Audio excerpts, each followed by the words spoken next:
A palavra de Deus para hoje, dia 7/11/2015. A palavra de hoje está baseada na carta de Paulo aos Colossenses, capítulo 3, versículo 13. Diz assim a palavra do nosso Deus: suportem-se uns aos outros e perdoem as queixas que tiverem uns contra os outros. Perdoem como o Senhor lhes perdoou.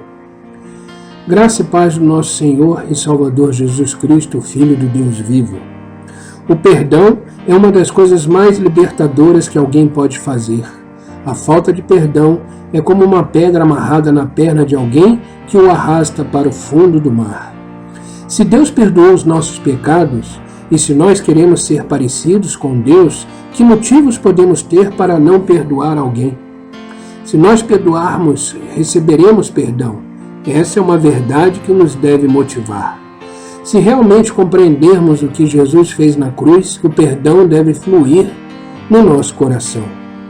Amados, o pecado danifica as relações entre as pessoas como prejudica a nossa relação com o nosso Criador. As pessoas contra quem se pecou frequentemente se sente ferida, talvez irada pela injustiça do pecado cometido. O perdão é necessário para a cura espiritual da relação, mas precisamos preparar nossos corações para perdoar. Precisamos aceitar a injustiça do ferimento, a deslealdade do pecado e ficarmos prontos para perdoar.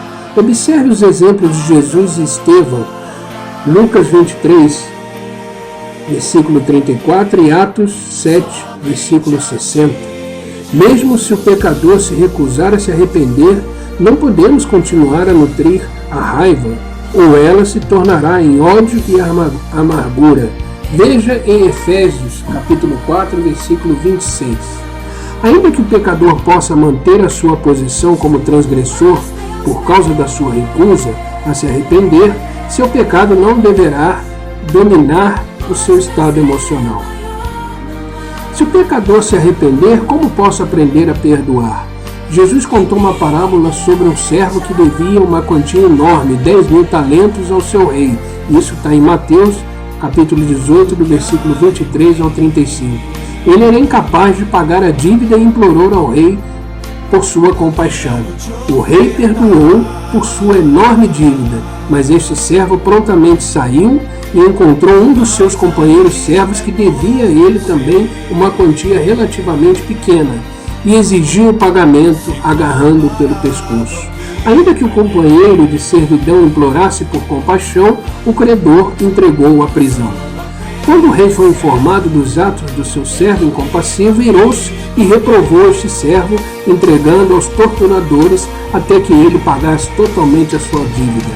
É claro que estamos representando isso em parábolas, pelo servo que tinha uma dívida enorme. Não há comparação entre as ofensas que temos cometido contra Deus e aqueles que têm sido cometidas contra nós. Jesus observou que justo, como no caso do servo não misericordioso, o Pai não nos perdoará por nossas infrações, se não perdoarmos os nossos companheiros. Veja Mateus 18:35 e veja também Mateus 5:7. Para nos prepararmos para perdoar, precisamos lembrar que nós mesmos somos pecadores e necessitamos do perdão divino. Quando nos lembramos da grandeza da dívida que Deus quer nos perdoar, certamente podemos perdoar aqueles que nos devem muito menos. A minha oração de hoje a Deus é para que você reconheça que o seu pecado foi pregado em uma cruz e aniquilado pelo perdão que Jesus lhe proporcionou. E com esse mesmo sentimento você possa liberar perdão a todos os que contra ti pecarem. Pense nisso. Um excelente e abençoado sábado em Cristo Jesus e que Ele derrame sobre ti a sua graça, que abundantemente lhe proporcionará o ato de perdoar.